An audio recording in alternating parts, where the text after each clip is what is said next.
હું 15 વર્ષ ત્યાં ગામડે ધંધો કરું છું ગોલાનો. પછી આ વખતે એવું થયું કે સુરતમાં આપણે લોકોને ખવડાવ્યું દેશી સ્વાદ. અમારા ગોલામાં કે જે ડ્રાયફ્રૂટ તો બધા જ નાખે છે, અમે સૂકો ખજૂર, ખારેક, પછી અંજીર છે, એ બધું એડ કર્યું છે. નવી વસ્તુ છે. અમે 30 રૂપિયામાં મલાઈ સાથે ટ્રિપલ કલર આપીએ છીએ. મિત્રો, અહીંયા ગોલા એવા બનાવે છે કે તમને તમારા ગામડાની યાદ અપાવી દેશે. એના માટે તમારે પહોંચી જવાનું છે પાસોદરા પાટિયા જેબી ડાયમંડ સ્કૂલની સામે પિતૃકૃપા ડીશ ગોલામાં, જ્યાં લોકો ગોલાની ચાસણી ઉકાળીને બનાવે છે. એટલે તમે ગમે તેટલા ગોલા ખાશો ને તો પણ તમારું ગળું નહીં પકડાય. અહીંયા ગોલાની વેરાયટીની વાત કરીએ ને તો રાતરાણી, ગુલાબ, પંચરત્ન અને કેડબરી જેવા ડીશ ગોલા એ મળી જશે. અને આ પાર્સલ પણ થર્મોકોલની ડીશમાં કરીને આપે છે.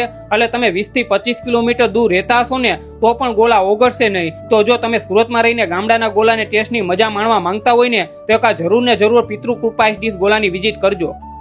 પૈસા કમાવા લોકો ગામડેથી સુરત આવ્યા. સુરત રહી વ્યભિચાર આ તે વધતું ગયું, પણ ગામડાનો ટેસ્ટ ભૂલી ગયા.